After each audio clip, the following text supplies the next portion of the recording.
Welcome to Always Honest, where two friends unpack the beauty and chaos of faith, family, and everything in between, one honest conversation at a time. Welcome back to Always Honest. In part 2 of our conversation, we're continuing our discussion on the importance of proper counseling. We're taking away the stigma and normalizing getting support as an essential part of living well. Let's dive into why seeking help can be a game changer. What are some of the main points, like why you think counseling is important? I know for everyone it looks different, but like why they go, obviously, maybe Yeah. different situations. Well, obviously, it's a tool for growth. Like you were saying, Mm. it's not the end all be all. But if you find yourself stuck Mhm. in a situation, it's a tool that is accessible, hopefully, Mhm. for everybody, Mhm. that can help you get unstuck. But also, as people, we are horrible at assessing ourselves. Well, I think I mentioned it before, just that our heart is deceitful and desperately wicked. Who can know it? So our hearts deceive us. You know, we might Mhm. think we're just bad at assessing ourselves. Yeah. And so getting someone else's opinion, Mhm. perspective, and helping us, you can only do so much. And then, and it's normal, totally human to at a certain point be like, I don't know what else to do in Yeah. this situation, or Yeah. I don't know where to go from here. So Mhm. yeah, it's a tool for growth, and we can't trust ourselves, and we Yeah. need outside input. Yeah. Yeah. So what do you think? Why would you say, what would you say to someone who's thinking about getting counseling, and why it is valuable? I think just like we've been saying, bringing in, number one, a professional. Like for me, learning about the brain was super helpful. And so, and that's going to look different for everyone. Maybe you're not going for anxiety, but like you said, trauma or relationships. Just, I don't know. I think there is a reality that someone that has studied it and it's their job is inevitably going to be able to hopefully um, share the wisdom that they have with you. When you said it was a bit of an education for you, right? Like there were Yeah. things that you learned about the brain that Hmm. were new ideas to you. Yeah. Yeah. Are Yeah. you kind of saying Totally. there might be things that you don't realize that you don't know? Yeah, for sure. I think that I would be surprised if someone wasn't surprised of how helpful it was. Hmm. Like again, just there's so much power in just getting stuff out of the darkness, and for me that's a lot of what it was. Is I dealt with intrusive thoughts from a child, like, and then in adulthood learning what intrusive thoughts are, it's like, oh, you mean I don't have to believe this crazy thought, or it doesn't have to become something that I obsess over? Like I can just name it. And I don't know, just like bringing those thoughts and those struggles that I had just like dealt with for so long to the light, like I'm saying, it was just so healing. It was, yeah. What are intrusive thoughts? Oh, I don't know like what the definition would be. I guess I should know that. But I Or mean, how would you describe it? yeah, an intrusive thought is honestly for me it's a thought you don't choose. Like it's just a thought that bounces in your Pops head. into your Yeah, head. and what was helpful for me to hear is everyone gets them, but no one talks about them because they're often weird or they're often scary, or so no one's just going to be like, "Hey, guess what I thought today?" Like no, because you're terrified that your friend's going to be like, "You're crazy." Like, what are you talking about? So, we keep them inside. And in my experience with people in my life, there are people that deal with them to a higher extent than others.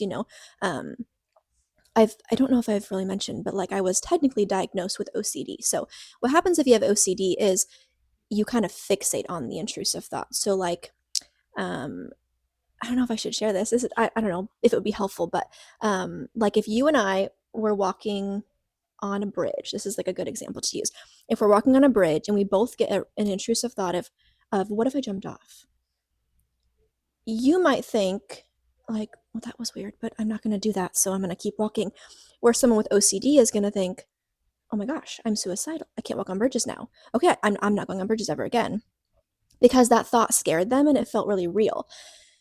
So I did that for a long time. I could be like, oh, I had this intrusive thought, so I'm going to avoid anything around that, because what if that's true? And it wasn't true. And So hearing a counselor say, "Oh, that's just an intrusive thought." Like, do you actually want to do that? Well, no.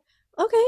Like, I'm not worried if you're not worried. And hearing a professional be like, "You're okay." It was It was empowering. so it was like pounds just lifted off of my Yeah. shoulders, and I still deal with intrusive thoughts, but I know what they are now, and so it is easier. It's not perfect, but it is easier to kind of be in control of it. Hmm.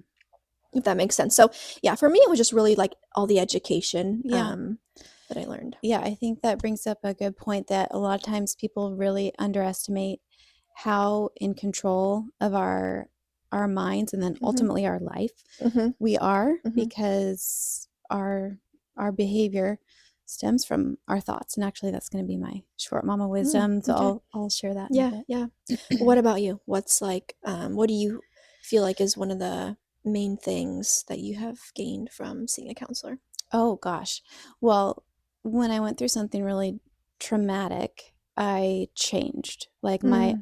it felt like a physical change. Like my Wow. brain just switched. And there's a book called The Body Keeps the Score, and it Mm. kind of talks about how you physically hold on to these memories and things Mhm. in your body, like Mhm. with your nervous system.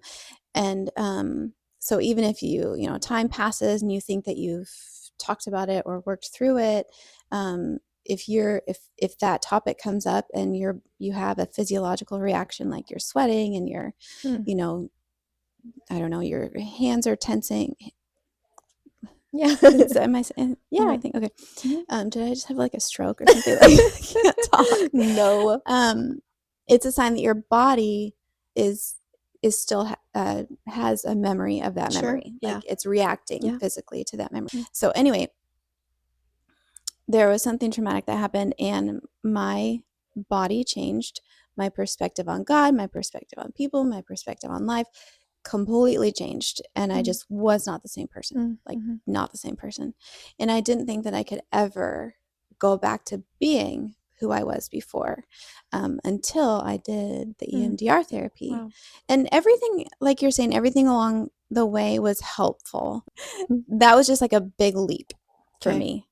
So there were certainly helpful things to think about and to work through, but that was like it took the information and it put it where it needed to Yeah. go, Yeah. because that's kind of like how EMDR works, is Mm. that your brain stores things, or it Mhm. needs to store things, and if you're dealing with PTSD, it has not stored it properly. And so the Mm. EMDR Mhm. therapy makes sure that it gets put It's away, so powerful. when you Yeah. think about the experience, you're not there. Because with PTSD, if you think about it, you're there in your Yeah. mind. Yeah. You're in that moment again. Mhm. So with Mhm. proper therapy, you can be present in your body in the present moment Mhm. and talk about that this thing happened, but you're not reliving it. Yeah. It's just in the past, and you can say, yeah, this happened, Yeah. but you're not reliving it, and those emotions aren't coming up and those physiological reactions aren't happening. So Yeah. that was the biggest Mhm. difference for me. So I went from being a totally different person to actually feeling like myself again. And I Mhm. was like, I didn't think this was possible. Mhm. And then I started to feel like myself again. Yeah. Yeah. That's wonderful. It's so encouraging because I think um I know from experience, like when you're in something so hard, it's easy to feel like that's just it for you. Like it doesn't. It's hard to feel hopeful, and so when you experience just any bit of healing, especially, it's like, oh wow, like okay, I don't necessarily have to live like this for the rest of my life, and um, I don't know. I think that's And really that's not powerful. to say that some things aren't a lot more tragic. I mean, there's a lot of Yeah. tragedies out there where it's going to be a new normal for Mhm. you, but Mhm. there's still hope that you can function in that new normal Yeah. in as healthy way as possible. I think would be the Yeah. goal, that Mhm. things might not be the same, but Mhm. there's going to be a new way to function. Mhm. So, Yeah. Okay, so what can they do? What can they do if they want counseling? What are some practical steps? Um, let's say they listen to this and they're like, okay, I'm going to a counselor. What would be their first step? Well, here in America, it would be contacting your insurance. Yeah. And depending on your insurance, you might have a network of counselors. That's how mine works, is that Hmm. they have a network, and so you can see who's in your network. Okay. Um, so that was a first step for me. And those steps can be really tedious. Yeah. So Yeah. like you do kind of have to want it, and Yeah. you have to visualize that outcome, that like this is going to help if Yeah. I just get through all these little steps. And then Mm-hmm. once you get that set up, it's you know, then you don't have to do all those tedious things again. But getting it set up can be Yeah. challenging, and Yeah. finding the right one who's in your network, and male or female, whichever your preference is, Christian, like that can take a bit of time. Yeah. Kind of like finding a good hairdresser, like Mm-hmm. Mm-hmm. you make that appointment 6 months out, and that's okay, like just Yeah. make the appointment. Yeah. But anyway, so contacting insurance, I think, Mm-hmm. would be a good first step. Mm-hmm. And you had an idea, what would you say? I think like maybe not being afraid to ask around if anyone has a good counselor, because I know for me it was kind of word of mouth, and then I felt like I was going into it kind of automatically trusting that person Mm-hmm. a little more because it wasn't just um, I had a woman counselor for a couple years, and I just loved her. And then she went on maternity leave, and then I switched to a male counselor who I've loved as well. So I've been very thankful to have two that I have just like automatically trusted. But both people were like recommended to me. Yeah. So Yeah. that's kind of Yeah, that's yeah. really helpful. And I have mentioned one of ours to other people, and they're like, "Can I Mm-hmm. have their number?" Like Yeah, it's really nice because you can explain what your experience has been, and that might be what somebody's looking yeah, for. Yeah. yeah, for sure. Yeah. I mean, I think also people need to know that money can be a hindrance. Maybe people don't have insurance. Maybe they're in Yeah. a rural area, and so there can be hindrances to finding somebody. But there are counselors online, like Mm-hmm. something called. BetterHelp is I've heard of it a ton. I've never like looked into it, but I hear a ton about BetterHelp that it's like apparently really easy to use and the options are limitless. So, And I think they give you a price range of, like, oh, I think the most it's going to be, it can be like 25 to $100, I think, per okay. session. Mm-hmm. Yeah. Or no, I think it was 75 to 100. Okay. So, yeah, it's And something to remembering like this consider. isn't something that you have to do weekly. Like the counselor might recommend weekly, but don't go into it worried that it's like this going to be this huge commitment. Like maybe you want to see someone every month or every 2 months or just as like a check-in. Like it doesn't have to be like this big new daunting like Hmm. life Yeah. Yeah, because that is one of the barriers for people, is the like time scheduling commitment. Like, it. oh, I don't have Hmm. time. Yeah. Well, do you have time to have these anxiety attacks? Do you have time Or to to, binge watch shows on Netflix. It's like yeah, yeah, like yeah. yeah. And going back to reasons why you should think about getting counseling, another thing is, what are your coping mechanisms? I mean, I mentioned coping, Mm-hmm. but if you're finding that you're reaching for, yeah, the food, or the alcohol or other Mm-hmm. vices, and then, ultimately, if that's affecting your relationships and your work, Yeah. then those can be signs of Mm-hmm. it's time to reach out. Mm-hmm. But yeah, it doesn't have to be a huge crisis. It can Yeah. just be like, I'm I'm not comfortable in where I'm at. Yeah. Yeah, because I told you how I often say to my counselor, like, "Oh, you should be talking to somebody else who's having a bigger crisis. You're so valuable, and I'm just wasting your time. I'm just Mm. a mom who's whining." And Mm. then Mm-hmm. he reassures me with his British accent. I know that's so No, funny. I can't do the British accent. Yeah, and I think one like flag that maybe could be an indicator is if something keeps popping up, like if the same thing you're noticing, like, gosh, me and my husband just can't seem to get like this one thing, like every month it's like we fight about it, and it's like when is it ever going to get better? You might consider bringing it to that third person where they can get you through it, or Yeah. I don't know. Yeah, that was just one Yeah. thought that I had. Yeah. Or if you find people in your life consistently saying something to you, like Yeah. something that I would hear from people a lot is, you really negative about yourself, Mm, or you're really hard on yourself, or you're really, and I just thought that's normal, yeah. but then I started to consider, okay, maybe I need to reevaluate how I Mm, can reframe my thinking. yeah. There's Sure. Oh, also, go ahead. well, there's also apps. Mm. I know Calm is one. Oh. Oh, yeah. Okay.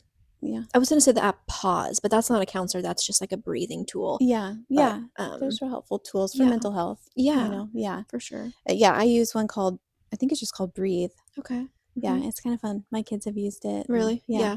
Yeah. Yeah, And there that's are a free. lot of resources just to like if you need help getting in the present moment, or like just to hear some calming music Yeah. or um grounding exercises and Hmm. stuff. When I told you that I have used Chat GPT, Yeah. Yeah. You're like if there's no one else, if there's there's no one Chat else, GTP. yeah. You get to choose your voice. You have a nice Yeah. lady that talks to you. Yeah. I have a nice, We don't yeah. recommend this as the main source of help, In a but pinch. yeah, In a in a pinch, it pinch. can be a good sounding Yeah. board. Yeah. No, it's pretty funny because it's a neutral thing and it Yeah. can give you really practical advice, and you can tell it that's not helpful. Yeah. Like sometimes you're afraid, like people are giving you advice and you're kind of like, I know mm-hmm. you're like, can you stop? Yeah. But in your head, you're like, I tried that. Yeah. Doesn't work. Yeah. You can tell Chat GPT and they Yeah. won't care. And it They'll won't hurt be, her feelings. yeah, won't hurt her feelings. So, but there's also crisis lines that can be really Yeah. helpful. And there's all Yeah. different kinds that, we'll put in the show notes that, there's one, I'll have to double check, but I remember a long time ago seeing one for moms whose babies aren't sleeping Mm. because that can be Mm-hmm. really, really difficult. Mm-hmm. Mm-hmm. Obviously, suicide hotlines, domestic violence. Mm-hmm. Um, yeah, there's just other, yeah, again, in a pinch, just reach out to somebody Yeah. in that moment. And there are people on the other end of the line Yeah. who are there Yeah. to listen. Yeah. Sometimes you just need that human voice. Yeah. For sure. Yeah. Leah, what can they expect from counseling? Yeah. So every counselor is going to be different, but it's going to be hard to face painful things. Yeah. So I think that you can expect to be willing to share. There's not necessarily going to be a magic formula, but the counselor is there to listen and to help you work through your thoughts. So you do Mm-hmm. have to be Mm-hmm. willing Mm-hmm. to explore and share what Mm-hmm. those thoughts are. It might require some journaling, Mm-hmm. and I think it's okay if you show up and feel kind of blank, Mm-hmm. and they hopefully will have some questions that will draw out what the root of things are, and Mm-hmm. but it's not going to be all them doing the work. Yeah. You'll have to Mm-hmm. you'll have to be able to say what you want help with. Yeah. You'll have to be able to say, um, this is where I'm struggling, Mm-hmm. and yeah. Yeah, What it's do you a think? really brave thing to seek counseling, I think, and to be able to go there and to have those conversations, whether it's, couples counseling, maybe your marriage needs it, and, it's going to be uncomfortable for you guys to sit there and dish out these, things, but there's just so much truth in when it stays in the dark, it grows, and when it stays in the dark, it can't heal. Like God is light, right? So yeah, back to your question, or back to what you were saying though, like I know for me there is still, but earlier on especially, like there was so many times where like my counselor would be talking through something with me, and I'm like, it was so uncomfortable because it's bringing up all these emotions, whether that's anxiousness, whether that's just sadness, or it's uncomfortable to go there, but um there's a reason why they do. There's a reason why they go Yeah. there to, like you said, to do the rewiring of the brain and stuff. Yeah. So, I think one way to think of it is it's like if you were to go to a doctor and say something hurts, you're going to need to tell them a little bit more about where it's hurting yeah. and give them a little more information. They might know at a certain point because of their experience and their knowledge of the body and all of that. Yeah. Oh, okay, it hurts here. Well, what about this? So once you get them going, they might be able to start to ask more questions, but you wouldn't just go into the doctor and say, I'm hurting. Right. and not give any more information. Yeah. Yeah. So just be ready to at least say, you don't have to have any of the answers, but just say, this is hurting. Here's when it hurts, how often, Yeah. what it feels like, Mhm. and just describe it a little bit so that somebody Mhm. can help you unpack that Mhm. and work through it. Yeah, for sure. Okay, what's your short mama wisdom to Oh, end okay. us on? Okay. Yeah. So Jack was helping me with this on the way over in the Mm. car. I was thinking through this idea. So I think just realizing that our thoughts inform our feelings, Mm. and our feelings inform our beliefs, and then our beliefs inform our behavior. So if Mm. we're wanting to change behavior, for Mhm. example, sometimes we go to counseling because we're like, I just want to change this habit that I'm doing, this Mhm. behavior. I don't like it. Other people don't like it. Ultimately, it's going to go back to your thoughts. Because, like you said, you didn't realize that you could change your thoughts. Mhm. A lot of Mhm. times people think, Or at least take them captive. yeah, a lot of Yeah. times people Mhm. think they just, it happens so quickly, that Mhm. process that I was saying, like you think something, you feel something, you believe something, and then you do something. Yeah. And that process happens in a second. Like Yeah. we don't consciously notice that we're having a thought, Yeah. because quickly that thought gives us a feeling, and then we believe something. Mhm. So an example would be, your husband walks through the door and he looks at you and doesn't say anything. Mm. So you just in that instant think a thought, Mhm. and Like maybe he doesn't find me attractive. he doesn't find me attractive. And Mhm. then that leads to a feeling of, I feel I'm hurt, ugly. I'm ugly. Mhm. But that would be the belief. Actually, that would be the next thing. Oh. I believe I'm Oh, ugly, okay. and I believe he thinks I'm ugly. And then that might affect your behavior. So then all of a Mm. sudden you're just not talking to him. So like it just Mhm. happens in a split second. Wow.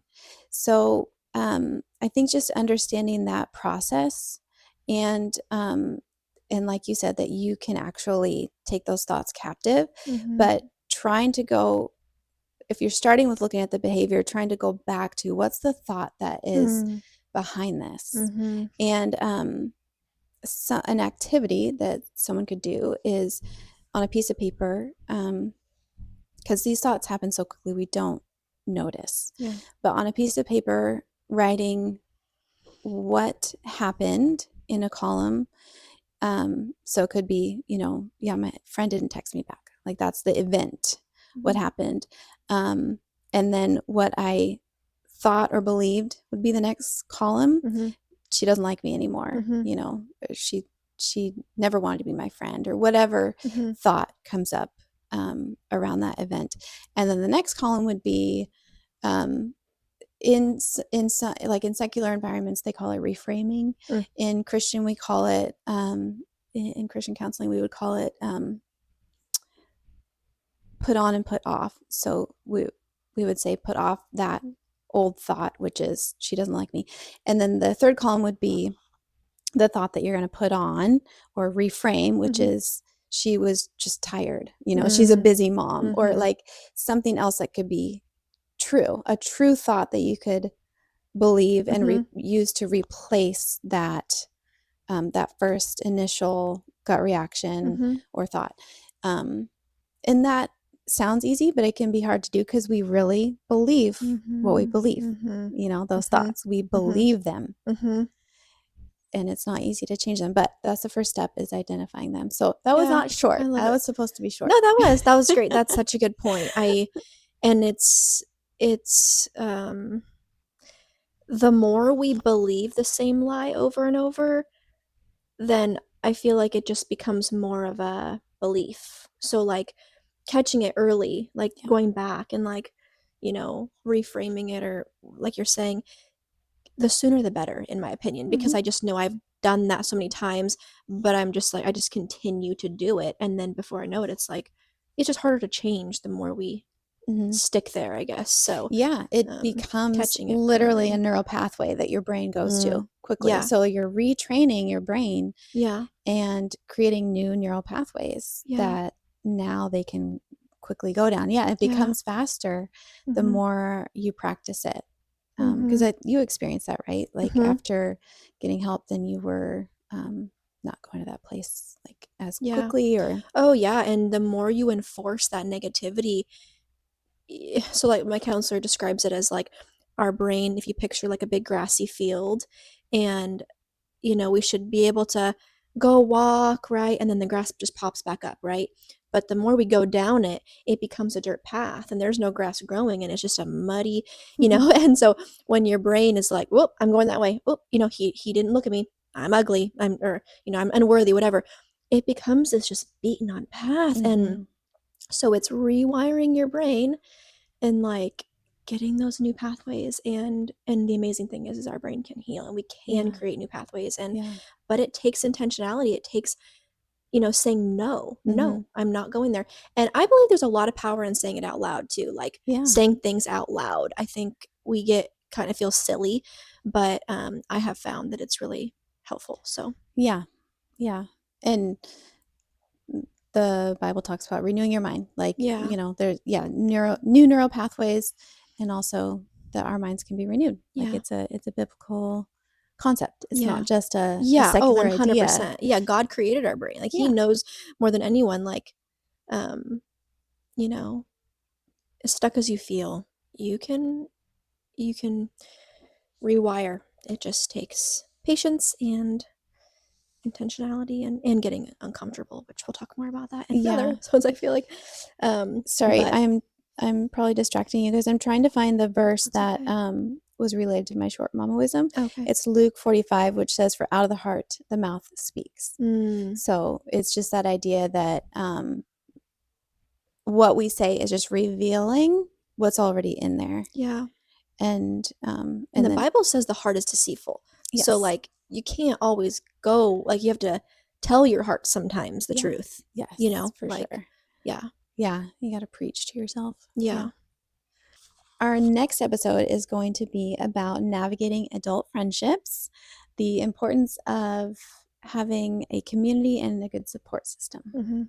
Thank you for joining us. If you liked this episode, give it a thumbs up, subscribe, send us a message on social media. If you need a resource or if you're just in that stuck spot, let us know that you made the first step. We want to be on this journey with you. So, Until then, stay honest. bye.